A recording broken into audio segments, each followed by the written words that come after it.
자, 이번 시간에는 오스만 제국, 그리고 티무르 왕조, 사파비 왕조까지 해서 소위 말하는 근대 이전, 그러니까 거의 근현대에 가까운 그 이전의 이슬람 국가들에 대해서 살펴보도록 하겠습니다. 오스만 제국은 사실 진짜 세계사적으로 굉장히 그러니까 많은 영향을 끼쳤다고 말할 수 있는 왕조고요. 13년도 수능에 한번 나오고 거의 한 7년 가까이 수능에 안 나오고 있다가 20년 수능에서 나오면서 다시 한번 복구를 했어요. 또 작년에 안 나왔고 올해 수능은 또 어떻게 될지 모르겠네요. 언제든지 수능에 등장할 수 있고, 또 선지로는 오스만 제국에 관련된 선지가 굉장히 많이 나오기 때문에 오스만 제국의 주요한 어떤 정치, 경제, 사회, 문화적인 부분을 여러분들이 잘 기억하고 있는 부분들이 좋고요. 사실 이 부분이 교육과정이 줄어드는 과정에서 굉장히 좀 간소해지는 그런 부분들 때문에 실제로 좀 중간중간에 빵꾸가 뚫려 있는 느낌입니다. 그러니까 전체적인 흐름이 이렇게 물 흐르듯이 이렇게 이어져야 되는데, 우리가 이미 봤던 예를 들어서 메디아, 리디아, 신바빌로니아, 이집트 이런 거 거의 빵꾸 뚫려 있듯이, 그래서 선생님이 그거를 표로 만들어서 집어넣었잖아요. 그런 식으로 어떤 이렇게 흐름이 이어지지 않고 중간에 빵꾸 뚫려 있는 부분이 있는데, 그 부분은 선생님이 교육과정 외의 내용이지만 여러분들의 이해를 돕기 위해서 이런 표현을 써가면서 선생님이 좀 설명을 하겠습니다. 자, 그럼 일단 오스만 제국의 정치부터 한번 들어가 볼게요. 먼저 오스만 제국은 세기별로 이 오스만 제국이 어떤 영토를 기반으로 어떻게 성장해 나갔는지를 보는 것이 가장 중요합니다. 따라서 13세기 말에는 소아시아, 아나톨리아 반도, 그러니까 여기 지금 이 선생님이 형광펜, 이거 잘 안 보인다, 형광펜. 그러니까 여기 이 소아시아를 중심으로 성장을 했다면, 그 다음에 14세기 말에는 발칸 반도를 장악하고 술탄의 칭호를 받았는데 발칸 반도가 여기입니다. 네, 발칸 반도가 여기고요. 그 다음에 이제 앙카라 전투에 패배를 해가지고 순간적으로 한 50년 정도 잃어버렸다라는 표현을 하게 되는데, 그 이후에 메호메트 2세가 콘스탄티노플을 정복을 하고 소위 말하는 우리가 알고 있는 이런 형태의 그 오스만 제국의 영토가 마련되게 됩니다. 그래서 사실 요 지도를 잘 보면서, 여기 이제 금성교과서에 있는, 이거 금성건가? 하여튼 교과서에 있는 지도니까요. 교과서의 지도를 보면서 세기별로 오스만 제국이 이런 식으로 성장해 나갔구나라는 것을 기억하시면 좋을 것 같습니다. 자, 그러면 이제 본격적으로 내용을 관련 한번 들어가 볼게요.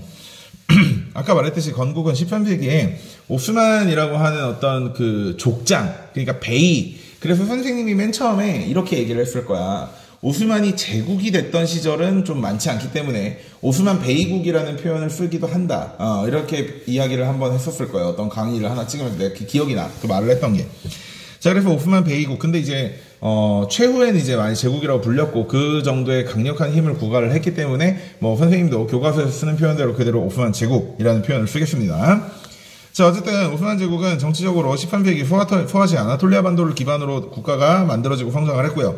14세기 말에는 발칸 반도를 장악해서 술탄, 즉 정치적 지배자의 칭호를 쓰기 시작했는데, 15세기에 바이지드 1세 때 우리가 곧 배울 티무르 제국의 티무르와의 대결에서 패배를 하게 됩니다. 앙카라 전투에서. 따라서 이제 그때 많은 땅을 잃게 되고 50년 정도 잠시 다시 숨을 고르는 그러한 뭐라고 해야 될까요? 그러한 시기를 겪다가, 그 이후에 이제 메호메트 2세 때 비잔틴 제국, 지금까지 항복되지 않고 1000년을 이어갔던 제국이었던 동로마 제국의 수도 콘스탄티노플이 함락되게 됩니다. 네, 콘스탄티노플 함락 과정도 참 재밌는 이야기가 많은데, 그건 수업 시간에 좀 풀든지 말든지 하고, 지금은 인강이니까요. 자, 그래서 이 콘스탄티노플을 나중에 이스탄불이라는 이름으로 바꿔가지고, 즉 개칭을 한 다음에 그 지역으로 수도를 옮깁니다. 워낙에 잘 만들어진 도시고, 또 동서 문화의 교류의 중심지로서 워낙에 중요한 도시였기 때문이죠. 그래서 이제 이때 성소피아 성당 같은 경우도 이제 성당이 아니라 모스크로 변화가 되게 되고, 그런 거죠. 자, 그 다음에 펠림 1세 때는 맘루크 왕조를 정복을 하게 되고 북아프리카로 진출을 하게 되는데, 그 과정에서 맘루크 왕조에서 가지고 있던 칼리프 칭호를 계승을 하게 됩니다. 따라서 아바스 왕조 이후에 이뤄졌던 술탄과 칼리프의 정교 분리적인 어떤 그런 성격을 가지고 있었던 이슬람이 다시 한번 오스만 제국 때 술탄과 칼리프가 다시 하나로 합쳐지는, 그래서 우리가 배웠던 황제 교황주의하고 비슷한 술탄 칼리프 제도가 일어나게 되는 것입니다. 다시 이제 정교 일치의 시대가 되는 것이죠. 자, 그럼 도대체 맘루크 왕조, 이게 뭐냐? 맘루크 왕조가 뭐냐? 자, 우리가 교육과정 외에 이슬람 국가들이 있는데요. 파티마 왕조까지는 여러분들 이집트에 있는 왕조라고 배웠습니다. 자, 근데 그 파티마 왕조 이후에 이집트의 자리를 잡은 애들이 아유브 왕조인데, 아이유브 왕조는 이집트 말고도 그 중근동 지역에 여러 군데의 아이유브 왕조가 있어서 이 아이유브 왕조가 우리가 십자군 전쟁, 3차 십자군 전쟁 때 리처드와 싸웠던 그 유명한 살라딘입니다. 그 살라딘이 가지고 있었던 아이유브 왕조가 이집트의 아이유브 왕조도 있고 시리아의 아이유브 왕조도 있고 다마스커스의 아이유브 왕조도 있습니다.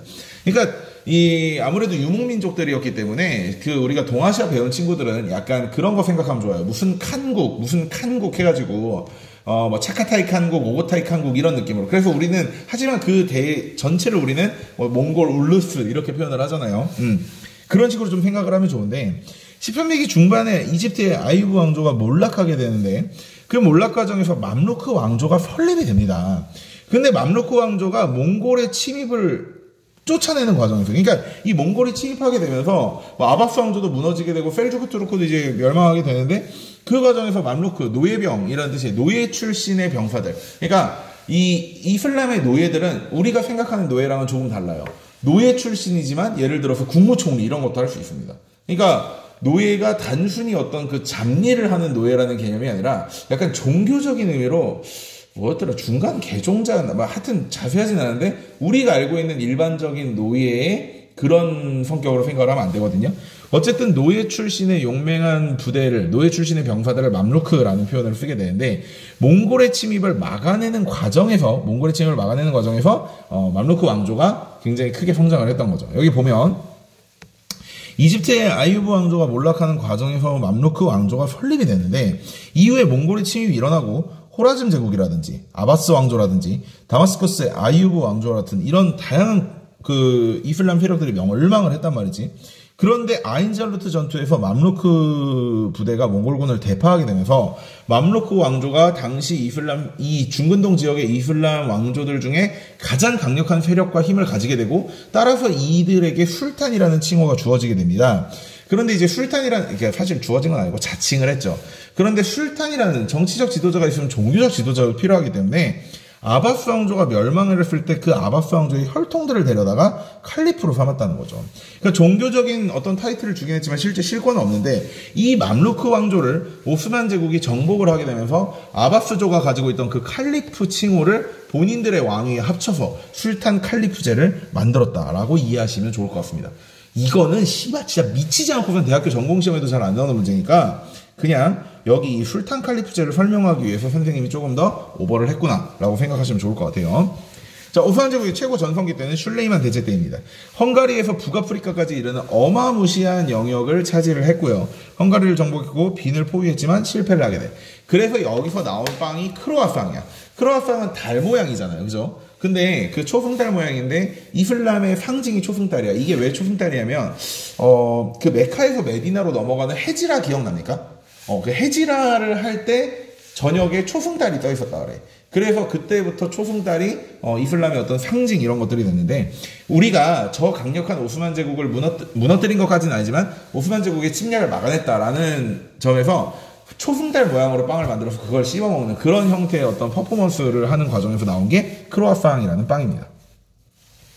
그 다음에 프레베자 전투를 승리했는데요. 로마 교황과 에스파냐 연합함대와 싸웠던 프레베자 전투 또는 프레베자 해전이라고 하게 되는, 해전이라는 표현이 좀 더 맞겠다. 이거 사실 이거 좀 잘못 만든 것 같은데 프레베자 해전이 맞아요. 그래서 로마 교황과 에스파냐 연합함대와 싸워서 지중해의 패권을 장악하게 됩니다. 그러나 그 이후에 우리가 절대왕정에서 배웠던 펠리페 2세 때 레판토 해전에서 다시 패배를 하게 되죠. 따라서 이때 이후부터 슬슬 지중해 제해권을 가지지 못하게 되고, 그리고 지중해 제해권을 가지지 못한 것도 있지만 비잔틴 제국이 멸망하게 되면서 오스만 제국이 동방물산과의 통로를 독점하는 바람에 너무나 동방물산의 가격이 올라갔고, 따라서 유럽의 일부 국가들이 대항시대를 펼쳤다고 했잖아. 그 대항시대를 펼치는 과정에서 지중해 무역이 점차 쇠퇴해 나가기 때문에 그 쇠퇴하는 과정 속에서 일어난 게 프레베자 해전과 레판토 해전이에요. 그 과정 속에서 점차 오스만 제국은 이제 몰락해 가게 되는 것입니다. 자, 오스만 제국의 사회 제도를 보겠습니다. 티마르 제도와 데브시르메 제도가 굉장히 중요한데요. 우선 티마르 제도는 우리가 군사적 봉건제라는 표현을 쓰게 됩니다. 그래서 병사들에게 땅을 주고 시파이라는 기병으로 징병을 하게 되는데, 시파이 기병은 이제 오스만의 정예 부대 중에 하나예요. 다만 여기서 잘 보세요. 이 병사들에게 땅을 준다는 건 그 땅에서 세금을 거둘 권리만 주겠다는 거니까. 그러니까 우리나라로 얘기하면 뭐랑 좀 비슷할까요? 저거랑 좀 비슷하지 않을까? 과전법 이런 거랑 좀 비슷하지 않을까 싶어요. 한국사로 얘기하자면. 그러니까 그곳을 다스리는 건 아니지만 거기에 있는 세금을 거둘 권리. 자, 그 세금을 거둘 권리에서 받은 세금을 기반으로 자기가 직접 말을 사고 말을 기르고 갑옷을 준비해서 시파이라는 기병으로 전쟁에 참전할 수 있게 하는 거고. 그 다음에 이제 데브시르메 제도 같은 경우는 예니체리라고 불리는 오스만 제국의 최고 강력한 병사들. 그러니까 최정예 특수부대 이런 느낌이거든요. 그런 예니체리를 선발하는 제도입니다. 기독교도의 아이들을 징병하거나 받아들여 개종시킨 후에 군사훈련과 교육을 통해서 예니체리로 양성을 한다고 했는데요. 여기 밑에 보라색 글씨를 보면 본래의 목적은 왜 하필 많고 많은 이슬람 교도들이 아니라 기독교도들을 개종을 하느냐. 자, 엄마 아빠가 기독교였다는 가정을 한다면 이 사람들은 오스만 제국에서는 어떻게 보면 흑수저라고 볼 수 있는 거죠. 이해됐습니까? 그러니까 부모가 어떤 권력을 물려주면서 예니체리로 만드는 게 아니라 예니체리라는 것 자체가 황제의 친위대 그리고 술탄의 가장 강력한 어떤 정예부대였기 때문에 어떤 정치적인 힘도 분명히 가질 수 있음에도 불구하고 이들에게는 결혼이나 이런 것들이 금지가 돼 있었단 말이에요. 그리고 그러한 권력을 가지고 있는 고위 관료나 장군들의 직책의 세습, 그러니까 예니체리가 가지게 되는 어떤 권력, 그다음에 특혜, 재산 이런 거에 세습을 막기 위해서 항상 고아들 중에서 특히 기독교인 고아들, 그러니까 부모로부터 무언가 물려받을 게 없는 아이들 중에서 이들을 데려와가지고 평생 결혼도 안 시키면서 특수부대로 살게 만들었는데 나중에는 결혼과 무슬림은 안 된다라는 그러한 제한이 풀리기 시작하면서 자기가 누리게 됐던 권력과 이런 것들을 결혼을 해서 자기가 사랑하는 여자와 낳은 자식에게 물려주고 싶은 건 당연한 마음이죠. 그런 과정에서 예니체리가 약해지고 타락하게 됩니다. 예. 그 과정에서 이제 나중에 폐지가 되고요. 오스만 제국의 경제는 일단 비잔틴 제국을 정복하고 프레베자 전투를 승리했을 때까지만 해도 지중해 제해권을 장악하게 되면서 중개무역이 활발한데 문제는 신항로 개척 이후에 주역의 중심지가 대서양으로 변화하게 되면서 쇠퇴했다. 그러니까 초기에는 당연히 지중해 무역을 독점했으니까 중개무역으로 크게 성장을 하겠죠. 자, 오스만 제국의 사회를 보겠습니다. 종교적으로는 우선 관용을 많이 이야기했습니다. 따라서 이교도들도 인두세만 납부하면 종교의 자유를 허용해서 그 종교 공동체, 그러니까 이교도들의 종교 공동체를 우리는 밀레트 제도라는 표현을 씁니다. 따라서 우리는 밀레트 제도를 여러 번 봐야 돼요. 그러니까 사회라고 불리는 여러 제도들을 봐야 되는데 여기 지금 사회 나왔잖아요. 그래서 여기는 사회 문화까지도 포함할 수 있는 부분이긴 하겠네요. 티마르 제도라든지 데브시르메 제도라든지 그다음에 밀레트 제도 이런 오스만 제국의 대표적이자 중요한 제도들을 여러분들이 꼭 기억해 두는 편이 좋습니다. 건축도 한번 볼게요. 술탄 아흐메드 사원 또는 블루 모스크라고 불리는 것인데 요거 성소피아 사원과 다른 것이니까 잘 구분해야 되고요. 그림이 주어졌을 때 구분하는 방법은 첨탑이 몇 개 있느냐를 가지고 구분을 하게 됩니다. 6개의 첨탑이 있으면 술탄 아흐메드, 그러니까 블루 모스크가 되고요. 4개가 있으면 유스티니아누스 대제가 세운 성소피아 사원이 되겠죠. 그 다음에 궁정문학, 페르시아의 전통을 이어받아서 궁정문학이 발달, 아라비안 나이트 이런 거 기억나죠? 그런 거가 발달하게 되고요. 또 아라베스크라든지 서예라든지 페미라, 그러니까 페미라를 한다는 건 또 글씨를 이쁘게 쓰고 신에게 바쳐지는 나의 어떤 정성 이런 것들을 마련하기 위해서 서예 이런 것들도 발달을 하게 된다는 거죠. 요거 2015 개정과 열과정 추가입니다. 자, 오스만 제국은 요렇게 정도 마무리하면 될 것 같고요. 오른쪽 이제 티무르 왕조부터 먼저 볼까요? 티무르 왕조 먼저 보겠습니다. 시간대가 거기가 먼저니까. 자, 요거는 이제 동아시아사를 좀 배워야 또는 세계사에서 동양사 파트를 조금 배워야 이해가 되는 부분인데요. 먼저 그 몽고의 4개의 울루스 중 하나였던 차카타이 칸국이 약화되면서 중앙아시아 지역의 차카타이 칸국이 약화되면서 티무르가 사마르칸트에 수도를 두고 칭기즈칸의 핏줄이라고 주장하면서 실제 칭기즈칸의 핏줄이었는지는 모르겠지만 모계 쪽으로는 칭기즈칸의 핏줄이 좀 있었던 것 같아요. 그래서 칭기즈칸의 핏줄이라고 주장을 하면서 티무르 왕국을 건설을 하게 됩니다. 따라서 몽골 제국의 재건이 목표였죠. 당연히 칭기즈칸의 핏줄이라고 주장을 했기 때문에. 그래서 방금 우리가 이야기했던 대로 앙카라 전투라든지 이런 데서도 승리를 해서 다 뚜까 패고 다니고 티무르가 진짜 세계사에서 세 손가락 안에 들어가는 정복군주인데 그 정복군주가 이제 진짜 별들의 전쟁을 하기 위해서 명나라, 중국 명나라의 가장 강력한 정복군주였던 영락제와 한판 맞짱 딱 들어가는 와중에 탁 사망을 합니다. 그래서 사실 역사학자들 중에서는 이 대결이 이루어졌으면 진짜 누가 이겼을까 이런 이야기를 많이 하게 됐었죠. 자, 문화는 몽골의 군사적 전통을 많이 이어받으면서도 이슬람교를 믿었었기 때문에 이슬람 문화가 섞인 그러한 독특한 문화를 마련하게 되었고요. 전투로서는 델리 술탄국을 침공했던 내용이 2015 개정교육 과정에서 추가되어서 나왔고요. 또 우리가 이미 오스만 제국과의 이야기에서 배웠던 앙카라 전투가 있습니다. 멸망은 우즈벡인들에게 멸망하게 되었다라는 점을 좀 기억하시면 좋을 것 같고, 자, 사파이 방조도 금방금방 가겠습니다. 어렵지 않습니다. 자, 사파비 왕조는 이스마일 1세가 이스파한이라는 도시에다 수도를 두고 건국했습니다. 요게 이제 이란 기반 왕조이기 때문에요. 기본적으로 조금 사산조 페르시아 이 뒤쪽에 이야기를 해요. 그래서 예전 교육과정에서는 사파비 왕조 페르시아라는 표현을 쓰기도 했었습니다. 전성기는 아바스 일대 때인데요. 중상주의를 도입을 해가지고 비단 산업, 특히 이 지역이 이제 양잠이 굉장히 발달해가지고 누에 기르는 양잠이 굉장히 발달해가지고 비단 산업이 굉장히 발달한 지역인데 나중에 이것을 국영화하게 되고 수도를 개방을 하면서 유럽 상인의 체류를 허용하게 되면서 굉장히 크게 그 유럽 상인들의 어떤 그 문화라든지 무기라든지 이런 것들을 받아들여서 크게 발전을 하게 되고 또 영토를 확대를 합니다. 이렇게 오스만 제국으로부터 바그다드, 아무래도 그래도 아바스 왕조의 수도였던 곳이기 때문에 굉장히 상징성이 큰 도시란 말이죠. 바그다드를 되찾기도 했다는 거죠. 특징으로는 시아파를 믿고 있었고 따라서 오스만 제국이나 무굴 제국, 나중에 인도에서 배우게 되는 무굴 제국과 대립을 하게 되는데 무굴 제국이나 오스만 제국은 이슬람의 주류 세력이었던 수니파였던 것이죠. 또 페르시아의 전통을 이어가다. 그래서 우리가 사파비 왕조 페르시아라는 표현을 쓰기도 하거든.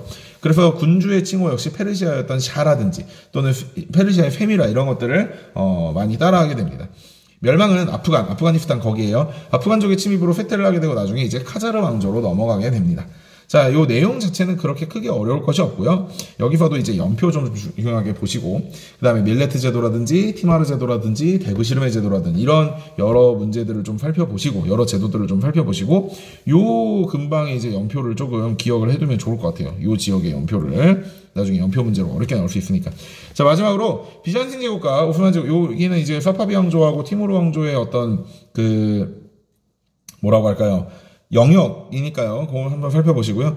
마지막으로 비잔틴 제국과 오스만 제국을 한번 비교를 해보겠습니다.